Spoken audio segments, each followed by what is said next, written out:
velkommen til GTDnordic Danmarks Special Events podcast. GTD Connect er et unikt online forum for GTD'er med virkelig meget godt materiale omkring Getting Things Done-teknikkerne. Som en del af GTD Connect findes der også en rigtig spændende engelsksproget podcast med diverse interviews. Nogle afsnit er med mere kendte folk som Charles Duhigg og Adam Grant, og andre er med diverse dygtige GTD'er verden over. I marts 2018 var jeg så heldig at blive en af de første Getting Things Done-trænere, som fik lov til at deltage i et afsnit, hvor jeg blev interviewet af John Forrester. Og det var rigtig spændende at få lov til at være med til, at vi kom forbi nogle lidt andre ting, end jeg ellers har været med til i andre podcast. Normalt skal man jo være medlem af GTD Connect for at høre de her afsnit af deres podcast, men jeg har spurgt rigtig pænt og fået lov til også at dele dette afsnit med de danske GTD'er, så jeg håber, du vil lytte med. Jeg hører meget gerne fra dig, hvis du har noget feedback på afsnittet, og du kan se mere om GTD Connect på GTDnordic.dk. Og nu John Forrester fra David Allen Company. Hello everyone. We have another slice of GTD life interview for you. Today it's with a fellow who has the noble sounding name Lars Rothschild Henriksen. Hi Lars, how are you? I'm good, thanks. How are you, John? Happy to be here. Great. Well, let's start with where you are in the world. I'm in the middle of Denmark, a small country in Scandinavia, slightly north of Germany. The city is called, is it Odense? Odense is probably how you would pronounce it in English. It's not, well, it's the birthplace of Hans Christian Andersen, and some people who like marzipan also know it, but otherwise it's a relatively unknown city. All right. And when we were talking a little bit before, you said you had also spent time in Australia, London. Where else in the world have you lived? Well, that was where I was an exchange student in Sydney, or around the Sydney area in 96-97. I spent a year in London working around the year 2000, and I've worked around the world as a consultant. I was working with SAP systems, so implementing HR systems across the world, and that meant traveling to a lot of different locations, really on all continents. A very global citizen then. Mm-hmm. Well, I should let people know that you are, as well as being an avid GTD practitioner, you're also the director of the GTD Partnership in Denmark. Yes, that is correct. So I've set this up as a partnership with Morten Røvik, who has the franchise for getting things done in all of the Nordics. So I run the GTDnordic company here in Denmark, and I'm the first and currently still the only certified Danish getting things done trainer. So you actually train groups of people, and you're clearly an expert at this. And I'll still go through a couple of the standard questions with you. Were there other productivity methods that you used before GTD, and how did you get to GTD? Well, I found GTD actually 10 years ago this year. I graduated as a software systems engineer and got a job as a consultant in Copenhagen, which is about 2 hours away by train from door to door. And I'd really been looking forward to this because in Denmark we do get subsidies. We get some money while we still study, but obviously everyone's happy to leave the university and start making some real money. And I was certainly had my expectations set high and was really looking forward to working from 9 to 5 and relaxing the rest of the time and having fun with all that money we were going to make after the university. But like everyone else, I was, there was a lot of stuff to do. Work didn't end at 5. You certainly weren't able to bring your brain with you from the office. That sometimes kept chewing away at the tasks at the office, and also on weekends it was really difficult to disconnect. So I went looking to see what I could find, see if there were any, I was assuming that someone else had already solved this problem before me. And I the first thing I actually did come across was Getting Things Done. I think since then I have probably read every book there is in the personal development area of the bookstores, but GTD is the one I stuck with. And back then the first step for me was really that was an audio program, that a recording of David in one of the seminars years ago. And so listening to that, the only thing I really picked up on was actually just to start writing things down, simple as it sounds today. And you know, when GTDers say that, or I say that to GTDers, they look at me funnily, like that was supposed to be the you know, the big aha for me. But that really was big. I wasn't born writing things down at all. I normally blame my parents for that they, you know, they seemed to have all the answers. They were both doctors, and whenever someone came to them, they would, you know, they would have the answer straight away. So I thought that sounds like something I should do as well.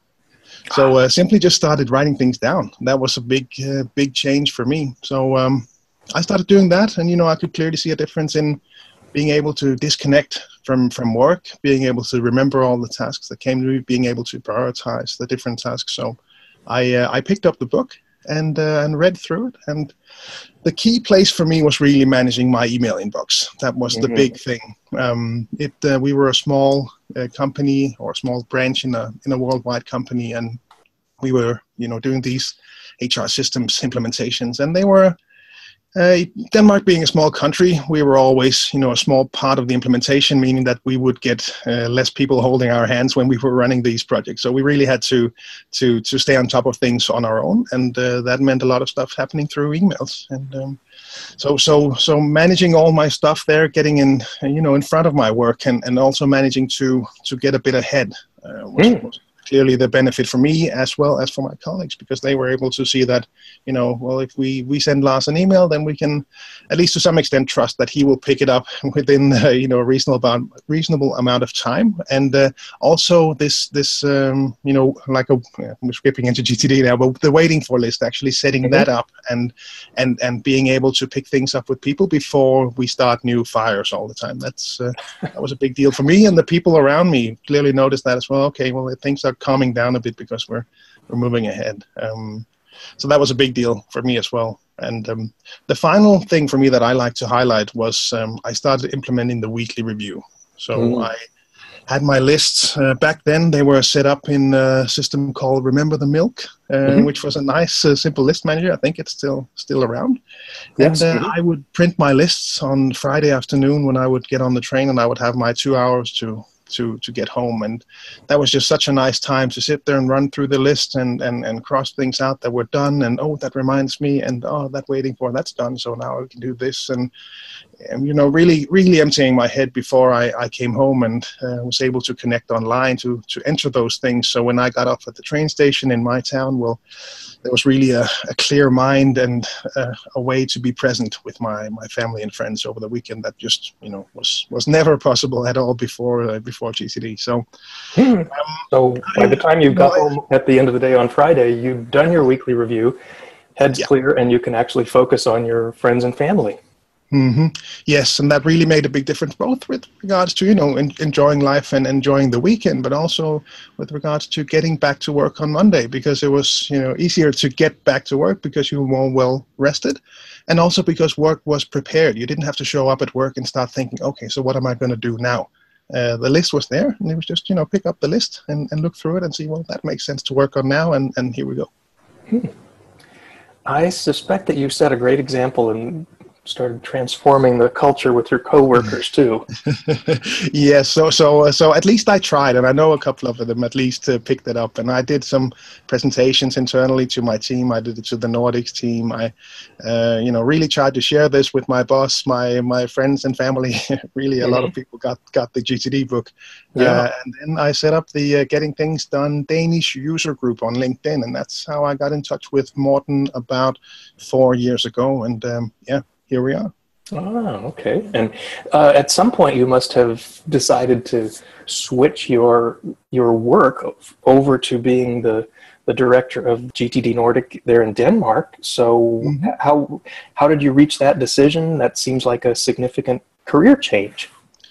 It really was, yeah, certainly. So the way my career progressed was really, I was using GTD at work at that time. Then as things became more clear, I wasn't happy with staying at that current job. So I became an independent consultant, still working with some of the same clients. And certainly GTD was a big help in that as well, you know, paying appropriate attention to all the different areas of accountability that suddenly rise. And then GTD Nordic came up as an option. And Yeah, probably I wouldn't have noticed it without GTD really, because that was at a time where I had more time to write out my horizons of focus. So I had a more clear idea about what I wanted to do, and really at a Horizon 5 level saying, I want to help others. That's one of the key things on my list. That's what I should be doing. I have my whole family basically are doctors, so I think it's part of my DNA. And I ended up in the engineering department instead. And I think, looking back, it's probably a step too far away from being able to help people more directly. So I was at some point looking for ways to help people more directly, and the question came up, how could I do that? And then, well, this GTD thing is really something that I've figured out. It doesn't seem like a lot of people had found it yet in Denmark, and I thought, well, it seems to make sense for me to be able to help others. That GTD would be a good way for me to express that Horizon 5 commitment.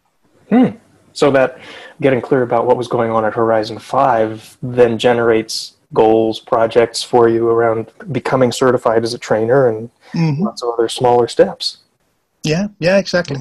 And that really was what, and it really made sense to me to make that change. There was just, being able to help people with this stuff. And I'd seen it, you help out friends. A lot of GTDers do that when they pick this up and they say, okay, well, this works well. And they see a friend struggling and then give them the book. And, this is just taking it to the next level to help even more people, telling people that this exists and helping them implement it in their lives.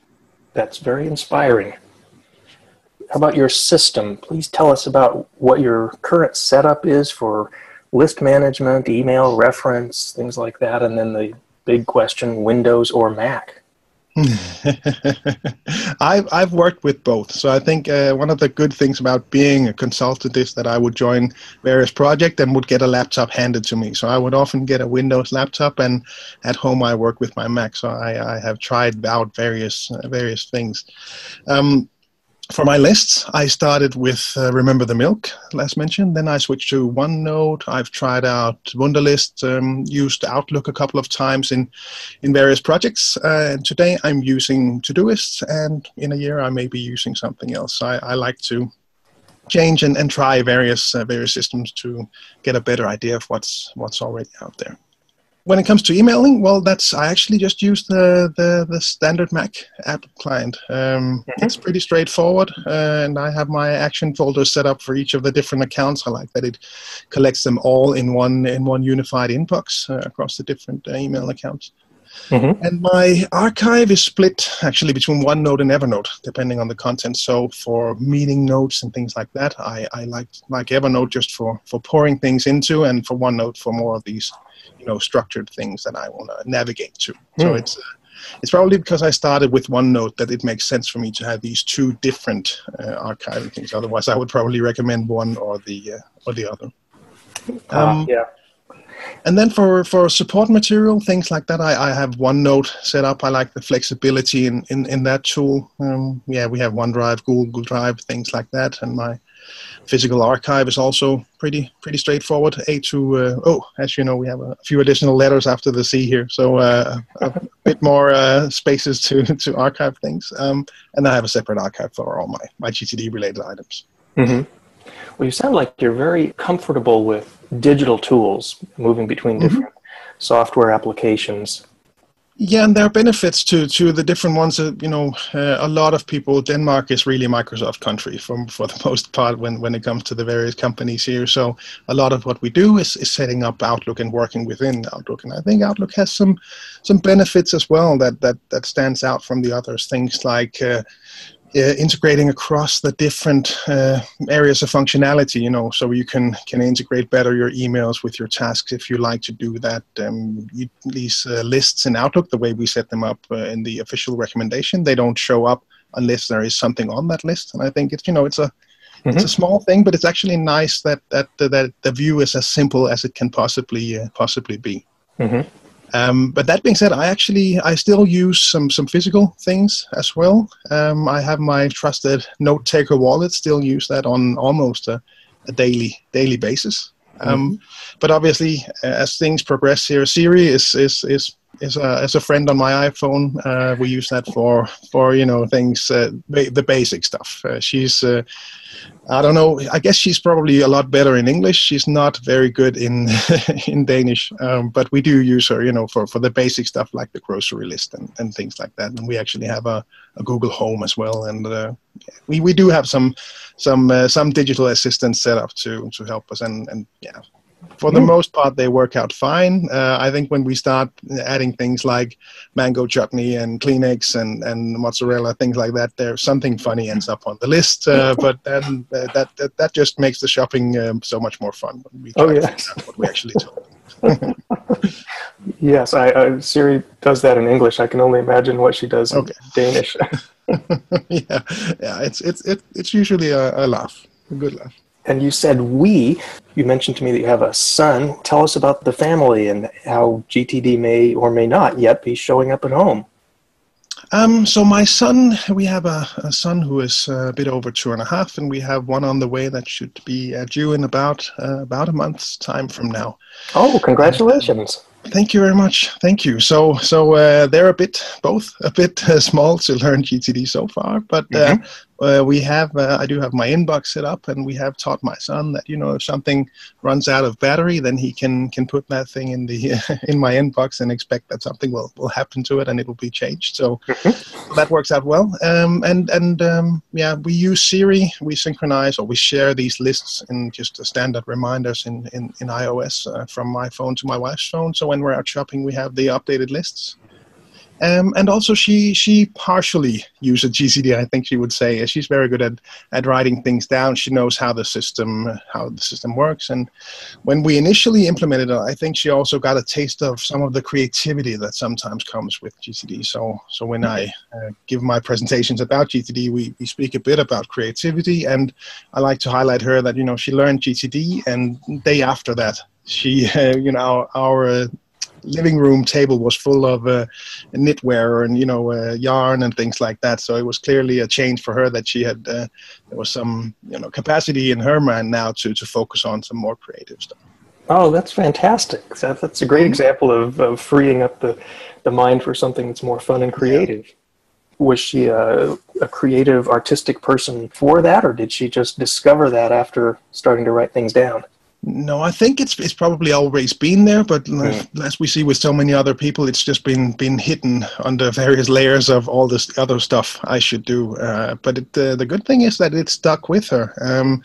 I think this month, obviously, she's now left work and has started her maternity leave, so that has given her some more free time to work on her own creativity projects. But she's already there are at least 2 new pairs of pants for the upcoming baby that have been prepared in the last month. So it's still there, certainly.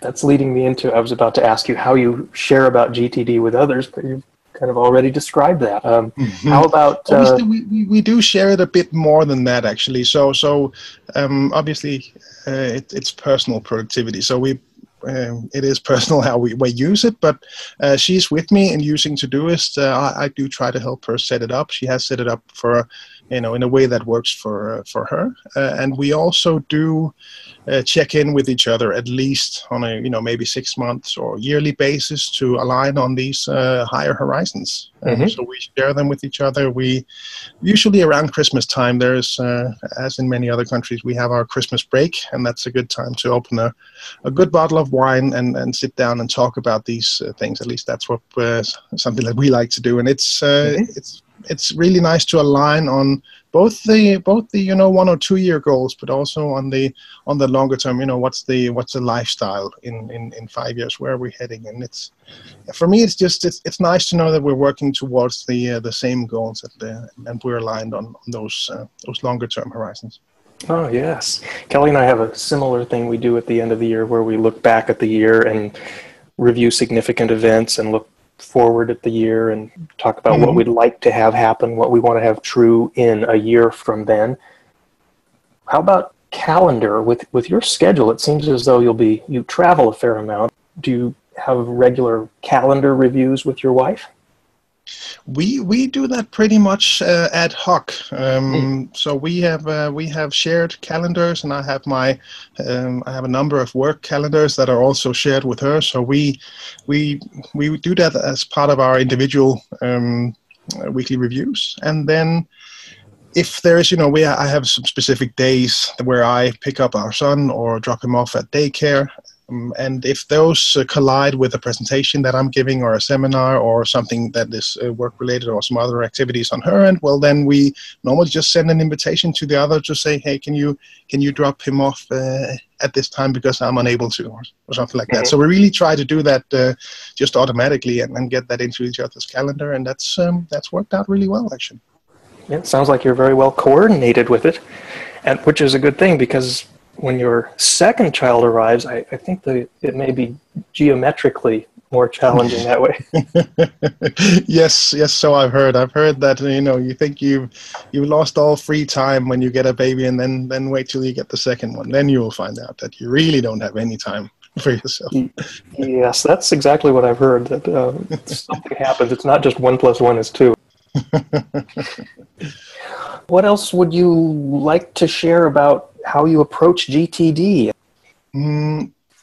Well, I think when I speak to people, the recommendation is really to start off and keep it simple. Find a couple of habits to install, find a simple list manager, set up a simple archive, figure out what resonates with you, and then focus on that, and then come back and add new habits.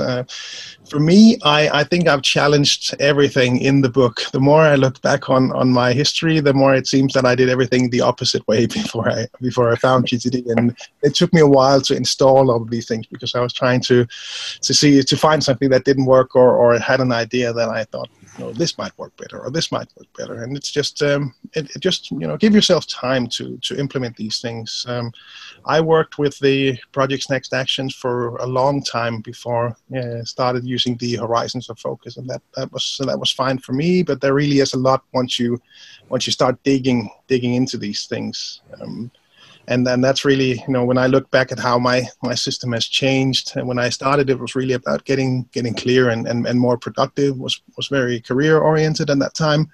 And then started slowly transitioning away by, first of all, becoming an independent consultant, like I mentioned, which was really managing your own business. I can see why so many freelancers and entrepreneurs use GTD, because there is really a lot to focus on, and I see that with running GTD Nordic as well. Now there is a lot of stuff to give the right attention, and then we inherited a summer house, for example. That really affected my system. Becoming a father, that certainly affected the system. So it's really interesting to work with and see how it evolves over time as well. And making sure that there's a balance in all these things. Building a company now while still being the dad I want to be for my son, for example. That's a lot of the art for me now in GTD. Mm-hmm. It really sounds as though you are driving your life from the higher horizons in a very purposeful way there.